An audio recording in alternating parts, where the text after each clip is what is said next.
What's happening, my friends? Read and reflect here, and today we're introducing an author to my channel that I haven't done before, but who nevertheless I enjoy reading and can definitely relate to a lot of what he says. And we're going to be reading a chapter of his book Walden, very famous work of his. The chapter is called Solitude, and I would put him and Nietzsche as the kings of solitude, at least in the known world of literature and philosophy. They both cherished it as something more or less sacred, and it's so replenishing, it's curative, everything about keeping oneself accompanied with people and adopting their ways and all of their etiquette and politesse. They were just like, yeah, it's, we have to be civil and helpful to one another as human beings, but there's really something profound and significant lost in keeping oneself in company all of the time and never ever going into solitude. And especially today, solitude is something that we often hear devalued and warned against. It's going alone is bad, thinking too much is bad. We're social animals. We hear these things all of the time, and you find once in a while some solitary types who negate all of those immature notions, and they aren't unhealthy, they aren't crazy. These are cultured people with genuine character, thoughts of their own, and they have these qualities because they didn't let themselves get absorbed in the tide of society and become totally an outward human being, all show. You have no inner life really anymore. You identify with your role as a social being, and you read Nietzsche or Thoreau, and you realize, and I'm going to be doing a video on Colin Wilson again soon, his book, The New Existentialism, which sums up a lot of his general philosophy and interest, but there he talks about Maslow, and Maslow introduced this idea of peak experiences. He studied healthy, extraordinarily psychologically healthy people, just unusually. These are people who are in their element, they're effective, they are charitable, and they are outgoing, and they have this developed personality, and he attributes, or associates rather, these healthy, unusually psychologically healthy people with what Maslow calls peak experiences. And in one of the passages in particular that I have picked out from Thoreau today, you will get the suggestion of what a peak experience is, and I get these myself quite frequently. I mean, there are times where it seems to slip me by, but then it surprises me, and a peak experience is something, Colin Wilson describes it as a moment of an intense experience or encounter with freedom, just total freedom. And here, I would say Thoreau associates it a lot with nature, and in my life I've gotten both of those things. It's this exalted state of freedom and connection to nature. You find home in some mysterious kind of delight, and it takes you over. And this is the stuff of mystics who I'm really interested in, and I think it's something that we marginalize and say, oh, there are just some people who are especially visionary and they have these outstanding experiences. They're capable of these visions while most people aren't. And well, I think that people really do have something like this peak experience, uh, especially if they are mature and reflective and unlike the quote unquote social beings who just totally abandon themselves as an inward human being and just identify with their job. I'm the company of these people, and this is my show. And it's, you know, there's a big something lost there, and Thoreau knew this very well. So I'm gonna try to keep this all within 30 minutes, but there are some very insightful passages here, and it's just so refreshing to find somebody who endorses solitude so matter of factly. This is like water. I mean, people need this, but we nevertheless have outlawed it and made it seem some sort of evil thing.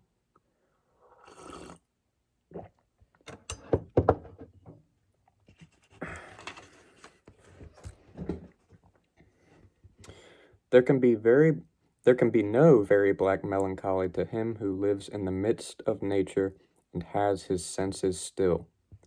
There was never yet such a storm, but it was aeolian music to a healthy and innocent ear. A little footnote there.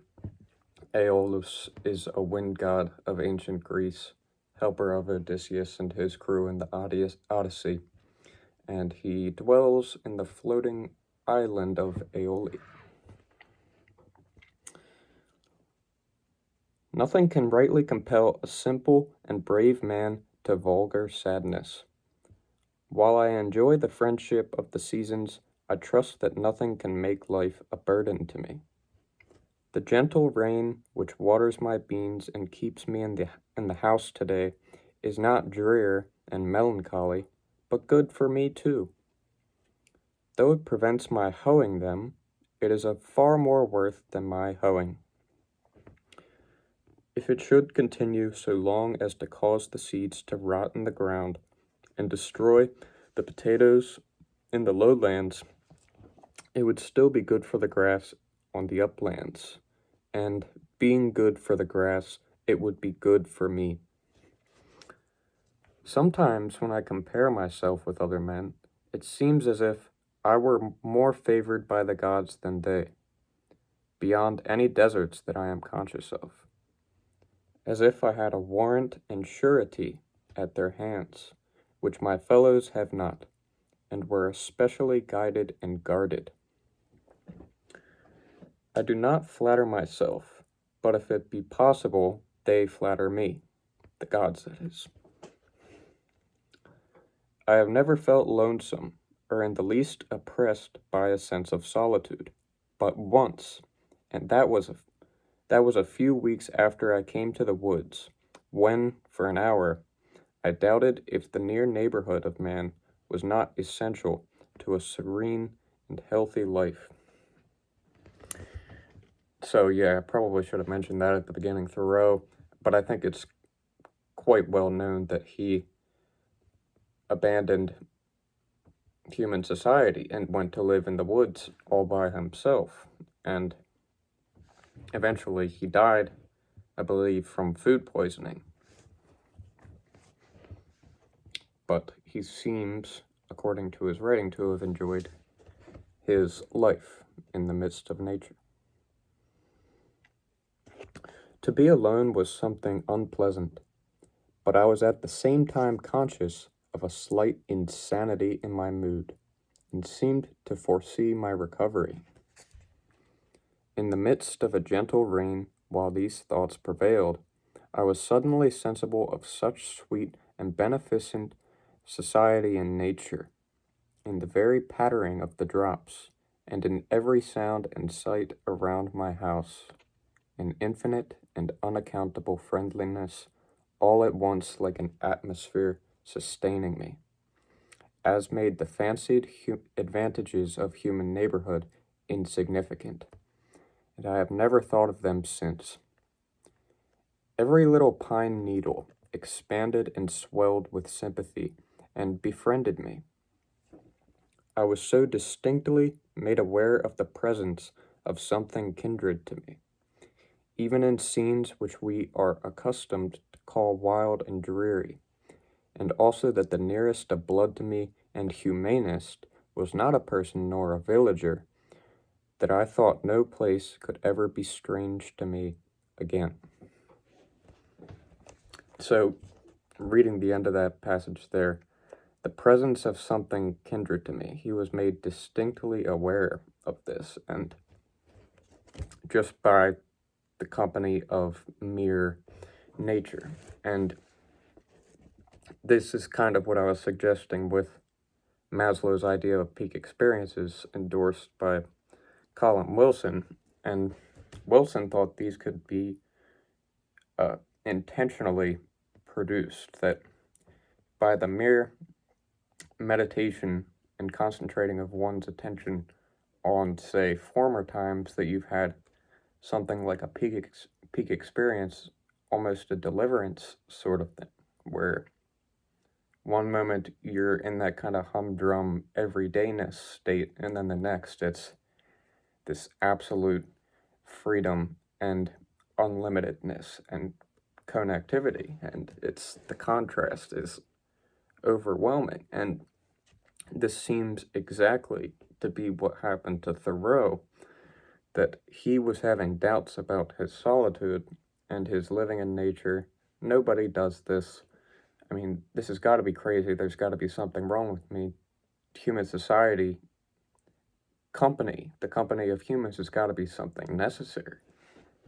And yet, out of that very despondent and discouraged state, he came owing to this sense of connection and this kindred presence, whatever it was. It didn't come from a human. It was just a spontaneous feeling of that's true society. That's the company that we should all try to attain.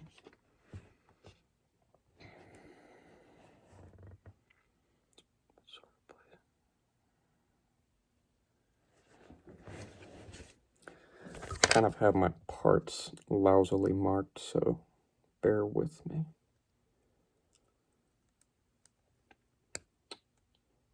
Men frequently say to me, I should think you would feel lonesome down there and want to be nearer to folks, rainy and snowy days and nights especially. I am tempted to reply to such, this whole earth which we inhabit is but a point in space. How far apart, think you, dwell the two most distant inhabitants of yonder star, the breadth of whose disk cannot be appreciated by our instruments? Why should I feel lonely? Is not our planet in the Milky Way? This which you put seems to me to be not the most important question. What sort of space is that which separates a man from his fellows and makes him solitary? I have found that no exertion of the legs can bring two minds much nearer to one another. What do we want most to dwell near to? Not to many men, surely. The depot, the post office, the barroom, the meeting house, the schoolhouse, the grocery, Beacon Hill, or the 5 Points, where men most congregate, but to the perennial source of life, whence in all our experience we have found that to issue, as the willow stands near the water and sends out its roots in that direction. There you go, the perennial source of our life, to be found in all our experience.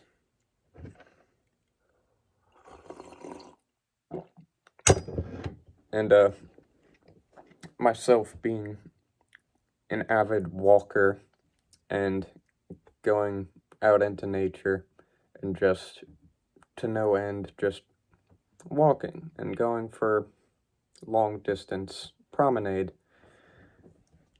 This is something that I encounter quite frequently, is that all of a sudden this perennial source of life seems to just well up within me, and that's always there. You're gonna forget it quite a lot, but nevertheless it's there. It's sustaining your experience, it's sustaining life and nature everywhere. And I think that solitaries in particular have the luxury of being able to experience and realize this, that there are frames of mind and dispositions of contemplation that one can have, and you're in this receptive mode. You are quiet and just kind of loosely and freely reflecting, and somewhere along the way, this perennial source of life seems to speak to you, and this is what Maslow calls peak experience, and Wilson as well. And I will be talking about them in a video coming up soon. But this is the company that we miss out on when we are so enmeshed in the societal life and all about catching up on the news, all about being sociable, presentable, being able to flaunt our status and our wealth, whereas we're leaving this connection, this primordial, most important connection of ourselves to the whole grand picture. And I think that this is actually the reason for a lot of neurosis and even psychosis today, is that we just have this pathological, as a nation, as a people, the West, notion of self, and we really identify with the ego and the persona. And this would drive Jung mad because he was so well acquainted with all of the substrata below these very minute aspects of the psyche, ego and persona. They have a basement and even, as it were, an attic that also need to be tended to by individual man if he's going to be a complete person. And this is just something that we hardly ever hear talked about. I mean, any talk about psyche is just out of the question when we're in, city square and in school even. And it's all of these most important and vital lessons and considerations that just in everyday, industrial, democratic life, we overlook all of the time. And I think that really people, that they may avoid, insanity or being driven to suicide, have to find the solitude to develop this connection again. And, I mean, this is what, to mention Jung again, he calls the original condition, and I think that's a very helpful concept to have, that there's so many ways, especially in the modern world, for a man to be alienated from his original condition because he has this terrible and mistaken sense of self, the egoic and personal self, when we're so much more than that. And to restore that original condition, which primitive man was so well acquainted with, we have to leave that behind. We have to relativize it and realize that, yes, we do have ego, we do have persona, but we are so much more than that. And really, at the end of the day, the division of ourselves, the separation of ourselves from the whole grand scheme of nature is just something we do. It's a peculiarity of humans that we have this sense of individuality, and I am my own consciousness, I make my own decisions, I have my own thoughts, my own personal life, and these all define me as distinct from everybody and everything else. But really, that distinction is,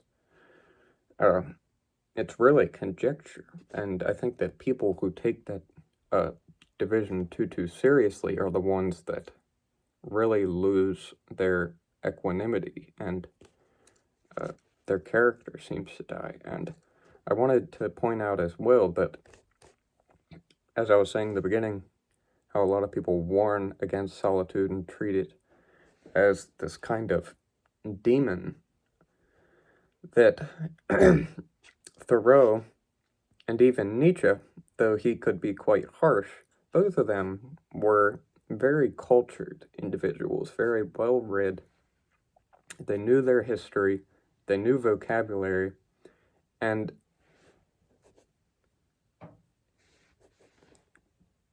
this all by just they themselves following their own natural impulse and developing their own connection to nature and making it bodily. They are living out that force of nature as it speaks to them.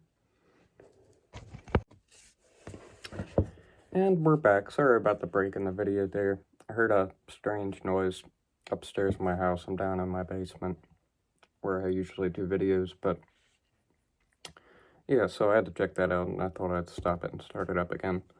But I was saying, I think, how solitary men are actually, maybe not all of them, but not uncommonly either, cultured individuals. And it's almost as though solitude were the necessary ingredient for culture, especially in a time like ours where, this is my opinion at least, culture is basically gone. It's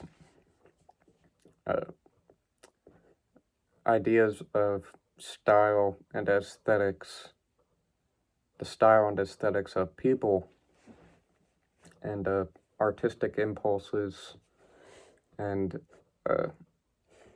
elaborate music, these sorts of things, which are more or less testaments to the human spirit and the spirit of nature working through man, and some might even say God. It's all of these exalted notions of man's connection to the universe and the powers that be inside himself and everywhere.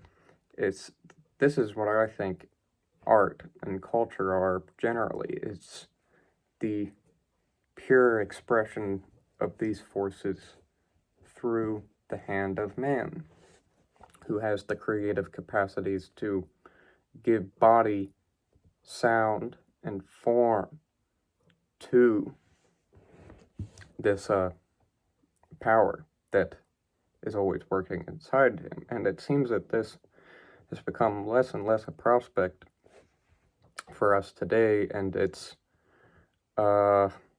trying to remember the name of the author, but there was a great book called Amusing Ourselves to Death, and it's based largely on Aldous Huxley's Brave New World, and how this guy was just evidencing all of the truth to that novel in our world today, that the Huxleyan vision of the dystopic future, it's here today, and it's everywhere. And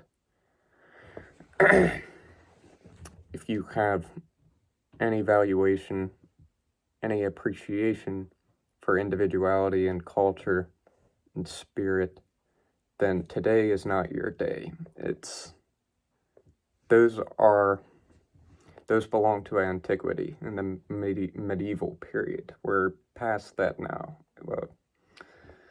It's all about amusement and comfort and low-grade pleasures And I mean, I think it's just, if we're being honest with ourselves, that's undeniably the situation today, is that we get into these routines, we live this industrial lifestyle of working all of the time, and if we're not doing that, then we're just partying and boozing and watching porn or having sex, and it's, you know, I'm not the kind to say to go against sexuality or anything like that, but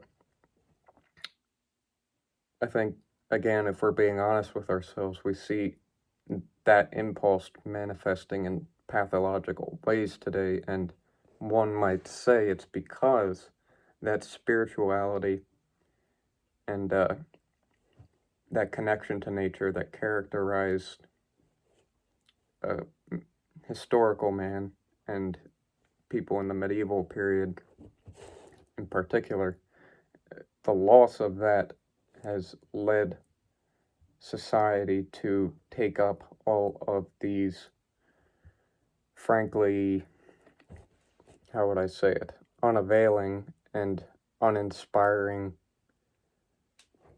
mundane sorts of habits, and it's just this boring, monotonous lifestyle of work broken up by intervals of just cheap pleasures and comforts. And where is art gone? Where have all of these testaments to the human spirit and the spirit of nature gone?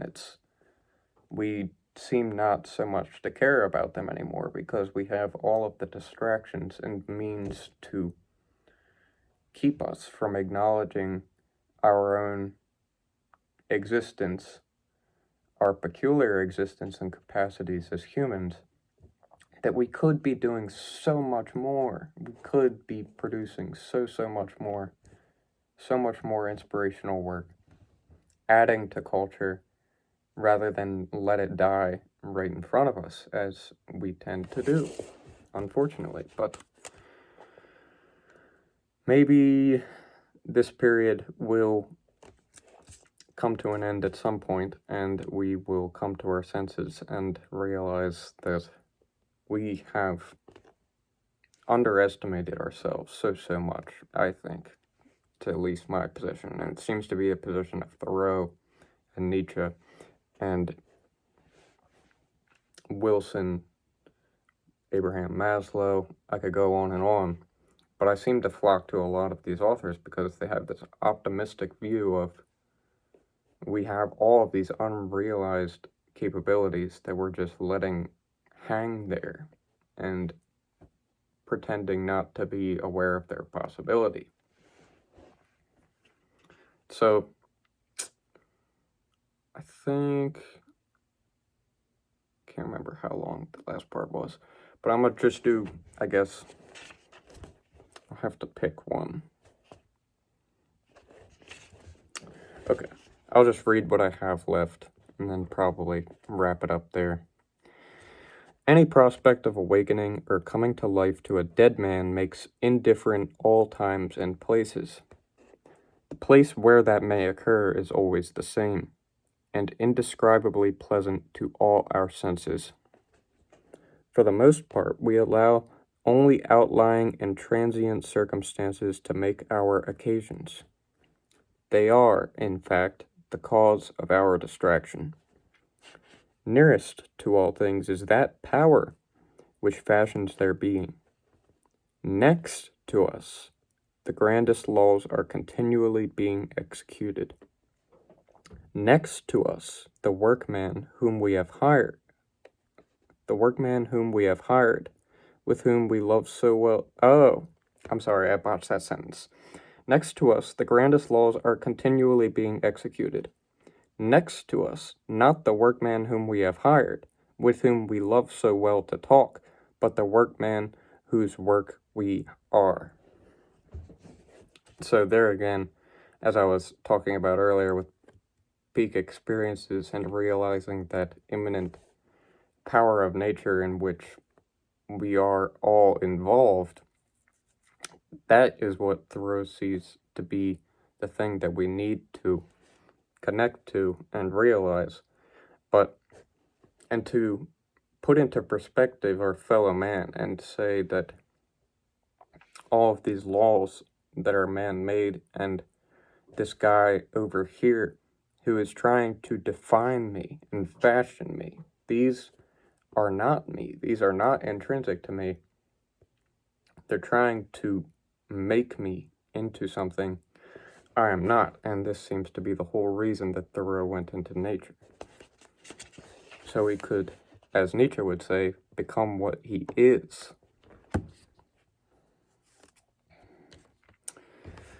To be in company, even with the best, is soon wearisome and dissipating. I love to be alone. I never found the companion that was so companionable as solitude. We are for the most part more lonely when we go abroad among men than when we stay in our chambers. A man thinking or working is always alone. Let him be where he will. Solitude is not measured by the miles of space that intervene between a man and his fellows. The really diligent student in one of the crowded hives of Cambridge College is as solitary as a dervish in the desert.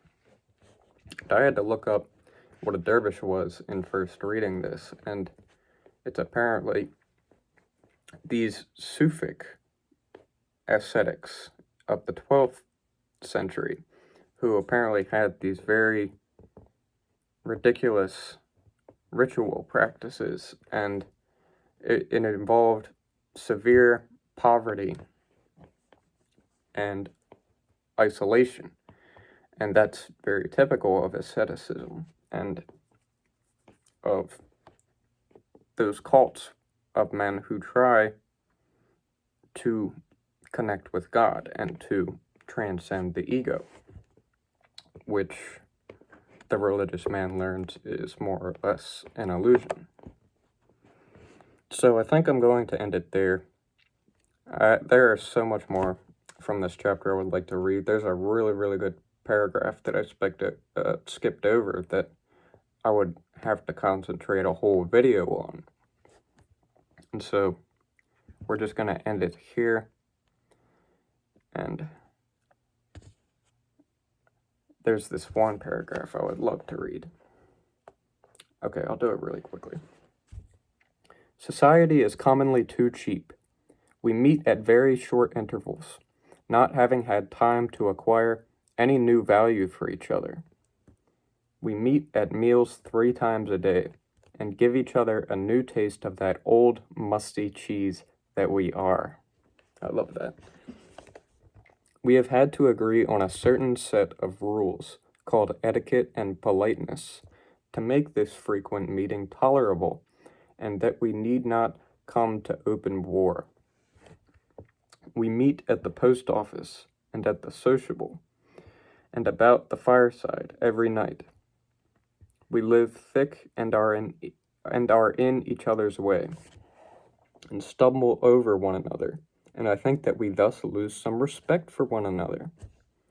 Certainly, less frequency would suffice for all important and hearty communications. Consider the girls in a factory, never alone, hardly in their dreams. It would be better if there were but one inhabitant to a square mile, as where I live. The value of a man is not in his skin, that we should touch him. So, just the frequency of human connection, and just every single day we encounter tens or even hundreds of humans, and surely most of you probably live with at least another person, if not several. And where in all of this does a man get to go by himself and to, as it were, discover his true company? And I've said it again and again, this seems to be something like what is encountered in what Maslow called peak experiences. And historically we have called this God, or Tao, or simply nature, or whatever the name, it's something that goes beyond I. It's something that goes beyond my name and my particular station in life. It is the predicate and the goal of that. It's, I am subservient to this big, big thing that is just everywhere working. And if you can find solitude, then it will find you, so to speak, and you will learn of it, and it's unmistakable. So I'm going to end it there. Thanks for tuning in, guys.